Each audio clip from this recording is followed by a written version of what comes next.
ख्रिस्त में मेरे प्रिय भाइयों और बहनों, चलिए आज मैं आप लोगों को संत पापा फ्रांसिस का पहला एनसिक्लिकल लौदातो si के बारे में मैं बताऊंगा और इससे हम लोग कुछ सीख सकते हैं और प्रेरणा पा सकते हैं। उनके धर्मपत्र के जानकारी देने के पहले मैं उनके जीवन के बारे कुछ बताना चाहता हूँ।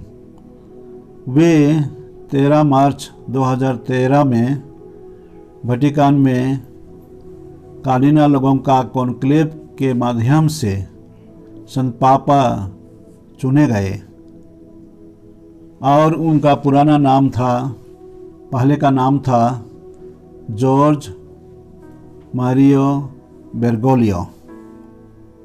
वे अर्जेंटीना देश के हैं और जब वे संत पापा नियुक्ति पाए, चुने गए, तो वे अपना नाम संत फ्रांसिस लिए और संत फ्रांसिस इसीलिए लिए कि उनका जीवन से वे बहुत प्रेरणा पाए हैं। इसलिए वे संत फ्रांसिस ऑफ असिसी को अपना रक्षक संत, चाहे अपना पैट्रन रखना चाहे। और वे जब भी इतना कलीसिया में, दुनिया में इतना ऊंचे पद में हैं, फिर भी वे साधारण आदमी लोगों के साथ उनका संबंध बहुत अच्छा है। वे चाहते हैं और विशेषकर गरीब दुखियों के लिए उनका ख्याल रखते हैं, उनको वे ग्रहण करते हैं। तो उन्हीं का पहला पत्र जो हम लोग कहते हैं धर्म पत्र एनसिक्लिकल, उसका नाम है लौदातो si। ये लैटिन भाषा में है और अंग्रेजी में हम लोग इसको कहते हैं praise be to you O lord, और हम लोग हिंदी में कह सकते हैं प्रभु को महिमा हो।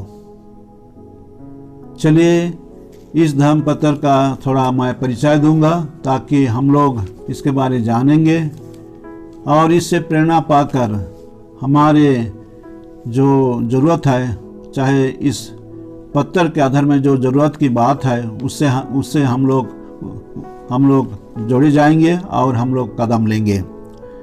ये धर्म पत्र हमारे आम निवास धरती पर ख्याल रखने का आधार में लिखा हुआ है, अर्थात हम लोग अंग्रेजी में कहते हैं on care for our common home. हम अलग अलग धर्म और अलग अलग संस्कृति के लोग एक ही धरती में रहते हैं, इसलिए हम लोगों का एक ही परिवार है, कहेंगे एक ही घर है। तो चलिए इस धर्म पत्र के आधार में जो विषय लिखा गया है उसके बारे में बताऊंगा। ये धर्म पत्र 24 मई 2015 में प्रकाशित किया गया और ये सबों के लिए लिखा गया है, विशेषकर हमारे विभिन्न देशों के नेताओं के लिए, कारण कि ये विषय ऐसा है जो सामाजिक क्षेत्र को टच करता है। सामाजिक क्षेत्र से हम लोग इसको समझ सकते हैं। इस पुस्तक में, चाहे इस शिक्षा में 6 अध्याय है और मुख्य विषय है प्रकृति, मानव जाति और पर्यावरण में कैसे संतुलन रखना है, मानव जाति और प्रकृति के बारे में। तो इस 6 अध्याय को मैं 4 स्टेप में, चाहे 4 भाग में विभाजित किया हूँ, उसके अनुसार मैं आप लोगों को बताऊंगा। पहला है हमारे समस्या।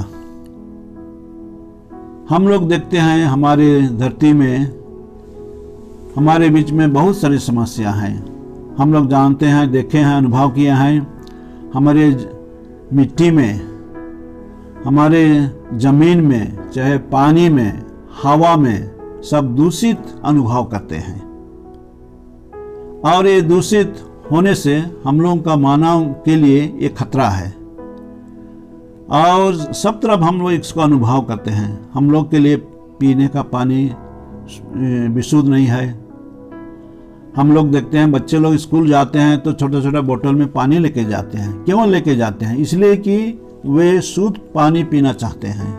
और पानी कोई भी जगह में हम लोग पाएंगे ये सब दूषित हो गया है, इसलिए ऐसा हम लोग देखते हैं। हम लोग बड़े बड़े शहर में सुनते हैं कि हवा दूषित हो गया है, अर्थात इतना भारी काल कारखाना, इंडस्ट्री और कहेंगे अलग अलग खदान के कारण से हम लोगों का हवा जो जिसको हम लोग सांस लेते हैं, जिससे हम लोग जीते हैं, वो हमारे लिए खतरा बन जा रहा है। वैसे ही मिट्टी, हम लोग गांव घर में मिट्टी में चाष करते हैं और चाष वही मिट्टी में हम लोग बहुत कुछ कर सकते हैं, खेती कर सकते हैं और हम लोग सब्जी उपज कर सकते हैं। लेकिन आज देखिए वही मिट्टी में कारखाना का धूल, लोहा का धूल, चाहे कोई भी ऐसा कारखाना चाहे ऐसा है उसका धूल, चाहे उसका डस्ट हम लोग हमारे खेतों में गिराया जा रहा है। ये सब हम लोगों का मिट्टी को, और वैसे ही पानी, कारखाना का वेस्ट चाहे जो फेंकने का चीज़ है उसको पानी में दे देते हैं, इसलिए सब दूषित हो जा रहा है। तो ये हम लोग अनुभव किए हैं और हमारे लिए समस्या है, हम लोग महसूस करते हैं। विशेषकर शहरी क्षेत्र में ज़्यादा है, ग्रामीण क्षेत्र में भी है लेकिन थोड़ा सा कम है। तो ये हमारी समस्या है। अभी हम लोग का बीच में सोचना है कि हम लोग कैसे इसको हम लोग सुलझाने के लिए, इसका हल करने के लिए हम लोग कदम लेंगे।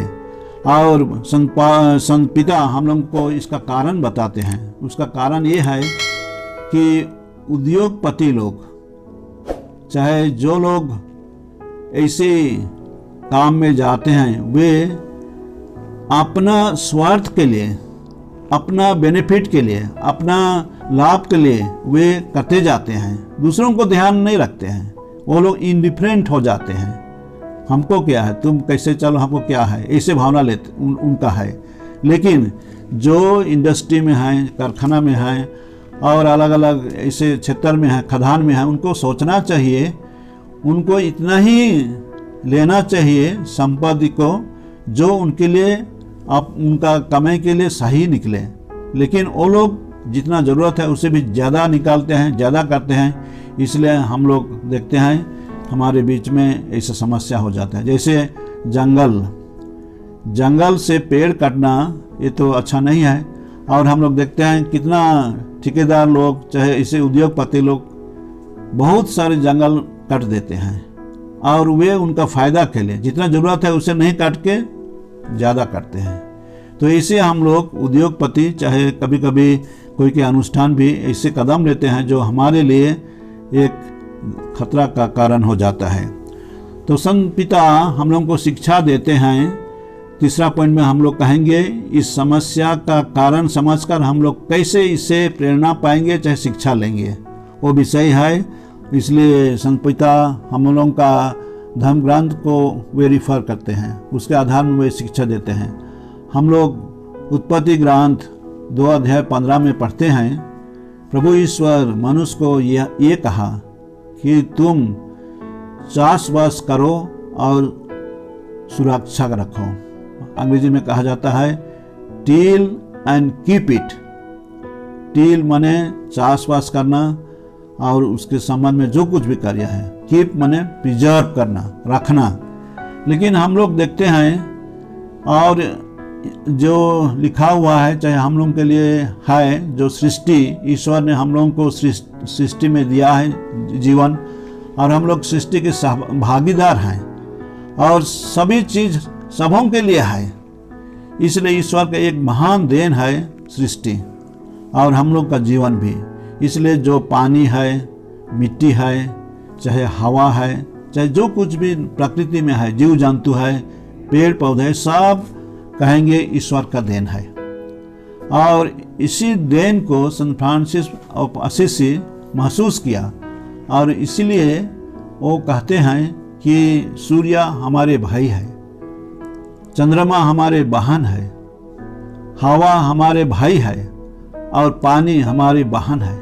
इसी सोच में वो कहते हैं कि हम सबों को ईश्वर की महिमा करना चाहिए। इसलिए उनका जो एक गीत लिखे हैं सृष्टि के आधार में, वो गीत का पहला वाक्य में ही है, हम लोग सृष्टि में ईश्वर को धन्यवाद देंगे, इसलिए महिमा करेंगे उनका। उसी वचन को संत पापा चुने हैं, इस पत्र का शीर्षक बनाए हैं।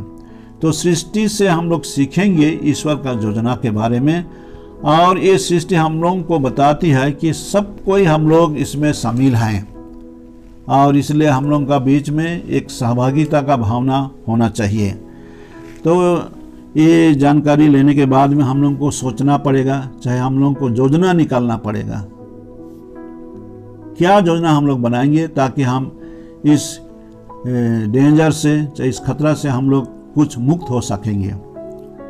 इसके पहले अर्थात संत पिता का धर्मपत्र लिखने के पहले राजनीतिक नेता लोग, देश के नेता लोग, चाहे ऐसे संस्था लोग जो इसमें शामिल हैं, वो लोग अनेक बैठक बैठे हैं, और उनका दृष्टिकोण है राजनीति, अर्थनीतिक और साइंटिफिक, चाहे वैज्ञानिक दृष्टिकोण से।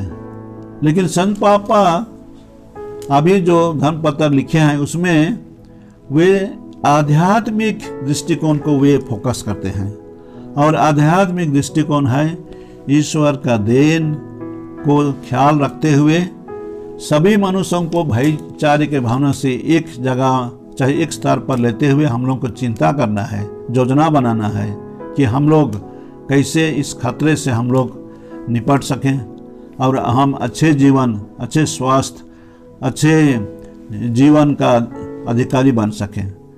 तो चौथा में हम लोग देखें कैसे हम लोग को योजना बनाना है। तो और एक बार मैं दोहरा रहा हूँ, इस धर्मपत्र को समझने के लिए मैं 4 विषय लेके कुछ बताया, और आप लोग पढ़ेंगे भी बाद में। पहला है इस समस्या के बारे में, पर्यावरण का समस्या के बारे में। दूसरा में हम लोग कहेंगे इस समस्या का कारण क्या है। तीसरा में हम लोग कहेंगे इस समस्या से हम लोग कैसे प्रभावित होंगे, चाहे शिक्षा लेकर हम इससे दूर रहेंगे। और चौथा है योजना बनाना।